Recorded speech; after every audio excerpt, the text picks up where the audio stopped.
ምርጥ የፀጉር ቅባት የራስ ቅል ቆዳን የደም ዝውውርን በማሻሻል ከፍተኛ አስተዋጽኦ የሚያደርግና የፀጉር ስሮችን የፀጉር ከረጢቶችን በጥልቀት የሚመግብ ፀጉርን በፍጥነት በማሳደግ በማለስለስ የታወቀ እንዲሁም ብዛት ያለው ፀጉር እንዲኖረን በጣም የሚረዳ በጥናቶችም የተረጋገጠ በጣም ምርጥ ቅባት ነው። በዚህ ቪዲዮ የማጋራችሁ እንኳን ወደዚህ ቻናል በደህና መጣችሁ። ለዚህ ቻናል አዲስ ከሆናችሁ ሰብስክራይብ በማድረግ ቤተሰብ እንድትሆኑን አክብሮታዊ ግብዣችን ነው። ይህንን ምርጥ ቅባት ለማዘጋጀት የምንጠቀመው በመጀመሪያ ካሮትን ነው። እንደምንፈልገው መጠን ካሮት ቆዳውን እንፈቀፍቃለን። በዚህ ሂደት በዛ ያለ ማዘጋጀት ከፈለጋችሁም የካሮቱን መጠን መጨመር ይቻላል። ነገር ግን በጥቂቱ አዘጋጅተን ባለቀ ቁጥር እያዘጋጀን ፍሬሹን መጠቀም እጅግ የተሻለ ነው። የካሮት ዘይት ለፀጉር እድገት ለራስ ቅል ቆዳ ጤና ጭምር በጣም በርካታ ጥቅም እንዳሉት በጥናቶችም የተረጋገጠ ነው። እንዲሁም ብዙሃኖች ተጠቅመው የመሰከሩለት ምርት ነው።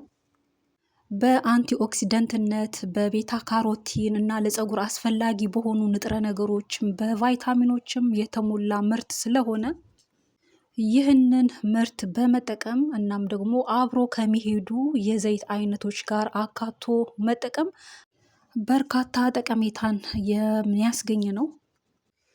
በተለይ ፀጉር እንዳይሳሳ፣ እንዳይበጣጠስ፣ ጠንካራ ፀጉር እንዲኖረን እና እድገቱም ደግሞ የፀጉራችን እድገት የተፋጠነ እንዲሆን ጤናማ እድገት እንዲኖረው በእጅጉ የሚረዳ ነው። ካሮቱን መጀመሪያ አጥቤ ነበር። እናም ቆዳውን ካነሳሁት በኋላ በዚህ ሂደት በመፈቅፈቂያ ፈቀፍቀዋለሁ። እንዳልኳችሁ ይህ የካሮት ቅባት ፀጉር እንዳይበጣጠስ፣ እንዲጠነክር፣ አቅም ያለው ፀጉር እንዲኖረን፣ እንዳይሳሳ፣ እንዲበዛ ከመርዳቱን ባሻገር የፀጉር ጉዳትንም ጭምር የሚከላከል ነውና ፀጉራችን እንዳይጎዳ የተጎዳም ከሆነ ደግሞ ለማከም ትሪት ለማድረግ ወደ ነበረበት ለመመለስም ጭምር አጠቃላይ በርካታ ዘርፈ ብዙ ጥቅምን ሰጪ ቅባት ነው ማለት ነው። ይህ ምርት የካሮት ቅባት የካሮትን ከአብሮ ከሚሄዱ ከወይራ ዘይት ጋር ሊሆን ይችላል፣ ከኮኮናት እንዲህ ተፈጥሯዊ ከሆኑ የዘይት አይነቶች ጋር አብሮ ከሚሄዱ ጋር አዘጋጅቶ መጠቀም በጣም ጥቅም የሚያስገኝ ነው። ስለዚህ ፀጉራችን እንዳይጎዳ ትሪት ማድረግ፣ ከተጎዳ ደግሞ ለማከምም አጠቃላይ ጥቅም የሚሰጥ ስለሆነ ይህ ግብዓት እንግዲህ በቤታችን ሁሌም የምናገኘው ነው። በመመገብም ይህንን ግብዓት አዘውትሮ በመመገብም ቅባቱንም ደግሞ አዘጋጅቶ መጠቀም ለፀጉር ብቻ ሳይሆን ለራስ ቅል ቆዳ ጤናም ጭምር በጣም በርካታ ጥቅም ሰጪ ነው። ምክንያቱም በካሮት ውስጥ ለዛ ዓላማ የሚውሉ ንጥረ ነገሮችን የያዘ ስለሆነ እናም ለፀጉር ጤና ለፀጉር እድገት አስፈላጊ ከሆኑ ምርቶች አንዱ ነው ማለት ነው ካሮት። ስለሆነም ይህ የካሮት የፀጉር ቅባት በተለይ ፀጉራችን የሚደርቅብን ከሆነ የሚያያዝብን ከሆነ ለዛ ፍቱን የሆነ መፍትሄ ሰጪ ሐኪም የሆነ ቅባት ነው። ፀጉርን በቀላሉ ለማፍታታት ለማለስለስ ታዛዥ የሆነ ፀጉር እንዲኖረን እንዲሁም ደግሞ አጠቃላይ ፀጉራችንን ከጉዳትም ለመታደግ ጭምር የሚረዳ ነው።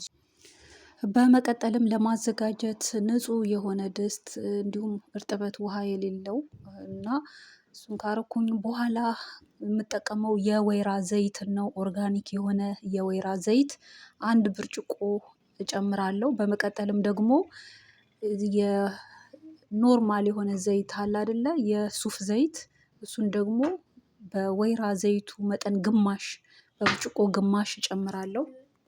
ከዛም ወደ በኋላ በስተመጨረሻ አካባቢ ደግሞ የኮኮናት ኦይል አካትታለሁ። አሁን ግን የወይራ ዘይቱንና ይሄንን ዘይት ጨምሬ ሞቅ እስኪል እጠብቅና ከዛ በኋላ ከሞቀ በኋላ በጣም ሳይግል ሞቅ እስኪል ድረስ ከዛ በኋላ ካሮቱን ያዘጋጀሁትን እጨምራለሁ። ስለዚህ እናንተም የወይራ ዘይት የሚመቻችሁ ከሆነ በተለይ ኦርጋኒክ የሆኑ የወይራ ዘይቶች ለፀጉር በጣም በርካታ ጥቅም አላቸው። እናም የተለያዩ ግብዓቶችን ስናዘጋጅ አብሮ አካቶ ለመጠቀም በጣም ጠቃሚ ነው። እናም ዘይቱ ሞቅ ካለ በኋላ የእሳቱን መጠን ቀንሼ ካሮቱ እንዳያችሁ ጨምሬያለሁ። ከዛ ለተወሰነ ደቂቃዎች ዝግ ባለ የእሳት መጠን እያዋሃድኩኝ የካሮቱን ጥቅም እስከምናገኝ ድረስ ነው በዚህ ሂደት የማቆየው ማለት ነው። እናም እንዳያችሁት በመጀመሪያ የካሮቱን እርጥበት በናፕኪን ነገር አድርቅ ያለውኝ። እንደዛም ሆኖ አይደርቅም፣ እርጥበት ያለው ስለሆነ ዘይቱን ሞቅ አድርገን መጨመራችን የምናዘጋጀው ዘይቱ ውሃ እንዳይኖረውና ቶሎ እንዳይበላሽብን ይረዳል። ቢቻለን እንደውም ወቅቱ በጋ ከሆነ በፀሐይ አድርቀነው ካሮቱን በደረቀ ካሮት ብናዘጋጅ ይበልጥ ለረጅም ጊዜ እንዲቆይ አድርገን ማዘጋጀት እንችላለን። ካልሆነም ደግሞ በዚህ ሂደት አዘጋጅተን ብዙም ሳይቆይ ቶሎ ቶሎ እያዘጋጀን እንድንጠቀም ይረዳል።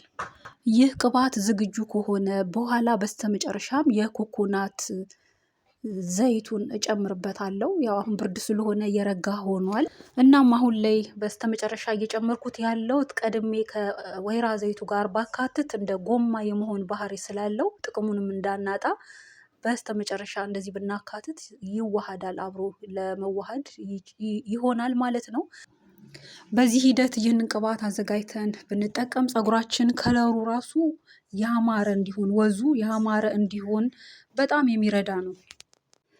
ከራስ ቅል ቆዳ ጀምሮ የራስ ቅል ቆዳን በማጽዳት በማራስ በማለስለስ የፀጉር ስሮችንም በመመገብ በማጠጣት በማራስ ፀጉር ዛላውን እስከ ጫፍ ድረስ የመመገብ በጣም የሚመግብ አይነት ምርት ነው። ምክንያቱም ከአካተትናቸው ግብአቶች እና በውስጣቸው ከያዙት ጥቅሞች የተነሳ አንዳንድ ጥናቶች እንደሚያሳዩት ይህ ቅባት የራስ ቆዳን ከድርቀት ጀምሮ እና የተለያዩ የቆዳ ችግሮችን የራስ ቅል ቆዳ በሽታዎችን ይከላከላል፣ ያክማልም። በተለይ ደግሞ ድርቀት ያስቸገራችሁ ከሆነ እና ፎሮፎር እየተመላለሰ ያስቸገራችሁ ከሆነ ተጠቀሙት። ውጤታማ የሚያደርግ ምርት ነው እና እንዳያችሁት በዚህ ሂደት ዝግጁ ሆኗል። እያጠለልኩት ነው። ለማጥለልም የሚያስቸግር አይደለም፣ በቀላሉ የሚጠል ነው። እናም በሁለት ከፍዬዋለሁ፣ የመጀመሪያውን ፓርት እና ከዛ በኋላ ከታች ያለውን። ምናልባት ከዛ አልፎ ውሃነት ካለው ካሮቱ እንደሚታወቀው ሊኖረው ስለሚችል ውሃ ፓርት ያለውን ምናልባት ካለው ለብቻ ለይቶ በቅድሚያ መጠቀም ይቻላል ማለት ነው። በተለይ ሻወር ከመውሰዳችን በፊት ፀጉራችንን አርጥበን ተቀብተን ብንታጠበው፣ እንዲሁም ደግሞ ከታጠብን በኋላም ልንቀባው የምንችለው አይነት ቅባት ነው። ምክንያቱም ሽታው የሚደብር ስላይደለ፣ ሽታው ኖርማል የሆነ ስለሆነ እንዳልኳችሁ ከሻወር በፊትም በኋላም ልንቀባው የምንችለው ነው። በተለይ እኔ በጣም የወደድኩት አዘውትሬም የማዘጋጀው የምጠቀመው ለእኔም ለልጄም የምንጠቀመው ነው እና እናም ተጠቀሙት። በዚህ ሂደት አዘጋጅታችሁ ተጠቀሙ። ፀጉራችሁን ከጉዳት ታደጉ። ፀጉራችሁን አሳድጉ። እንዲለሰልስ እንዲፋፋላችሁ ከፈለጋችሁ ተጠቀሙት። በእርግጠኝነት ውጤታማ የሚያደርግ የቅባት አይነት ነው። ትወዱታላችሁ። በዚህ ሂደት አዘጋጅታችሁ ሞክሩት። ቀለል ያለ አዘገጃጀት ሂደት ነው። በተለይ ደግሞ እንደኔ ፀጉር የሚስማማችሁን ፈሳሽ ቅባት ካጣችሁ፣ እንዲሁም ደግሞ የራስ ቅላችሁ የሚደርቅና የሚያሳክካችሁ አይነት እንዲህ ከሆነ በጣም ፍቱን የሆነ ቅባት ነው። እንዳያችሁት ፒውር የሆነ ቅባት ወጥቶታል። በሁለት ከፍዬዋለሁ። እናም አንድ ላይ ማድረግም እንችላለን። አሁን ወዲያው ነው፣ እኔ ብዙም ሳይቀዘቅዝ ነው ያጠለልኩትና ልክ ቀዝቀዝ እያለ ሲሄድ ያካተትነው የኮኮናት ኦይሉም ስላለ ወፈር ያለ በጣም ቆንጆ የሚያርስ ቅባት ነው የሚወጣው ማለት ነው።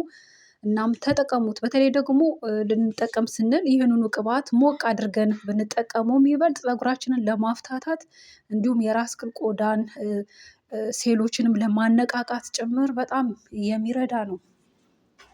እናም እኔ በዚህ ሂደት ብርጭቆ ላይ ጨምሬዋለሁ። ለመቀባት ስል ደግሞ ለመቀባት የሚመች እቃዎች ላይ አድርጌ እጠቀመዋለሁኝ ማለት ነው። ነገር ግን እንደዚህ ለማስቀመጥ ለማቆየት ብርጭቆ ነክ ነገሮች ላይ አካተን እቃ ላይ ጨምረን ብናስቀምጥ በጣም ተመራጭ ነው። ስለዚህ ውዶች እኔ የጠቀመኝ ነው በዚህ ቪዲዮ ለእናንተም ላጋራችሁ የመጣሁት። ያውም ደግሞ አዘውትሬ የምጠቀመውም በጣም ብዙ ጠቀሜታ ያለው ቅባት ነው። ተጠቀሙት ለማለት ነው እና ለሌላውም ሰው እንዲደርስ ሼር፣ ላይክ በማድረግ አበረታቱን። ሀሳብ አስተያየታችሁን በኮሜንት አስቀምጡ። ለዚህ ቻናል አዲስ ከሆናችሁ ሰብስክራይብ በማድረግ ቤተሰብ ሁኑን። በስተመጨረሻም የምላችሁ ነገር ቢኖር ይህ ቅባት ለእኔ ጠቀመኝ፣ ደጋግሜ የምጠቀመው ነው። እናም ለሁሉም ሰው ይጠቅማል ብዬ ለመዋሸት አልችልም። ለአንዱ የሚስማማ ለሌላው ላይስማማ ይችላል። ነገር ግን እንሞክረው። የተፈጥሮ ምርት ስለሆነ ምንም ኬሚካል ነክ ስለሌለው ሞክረ ነው ያልተስማማን ከሆነ መተው እንችላለን እና ለመሞከር በጥቂቱ ማዘጋጀት ከዛም ከተስማማን በቀጣይነት እና በስፋት በብዛት አዘጋጅቶ መጠቀም ይቻላል ማለት ነው። እና ቪዲዮውን በማየት እስካሁን አብራችሁን ስለቆያችሁ ከልብ እያመሰገንኩ በዚህ ተሰናበትኳችሁ። ደህና ሆኖ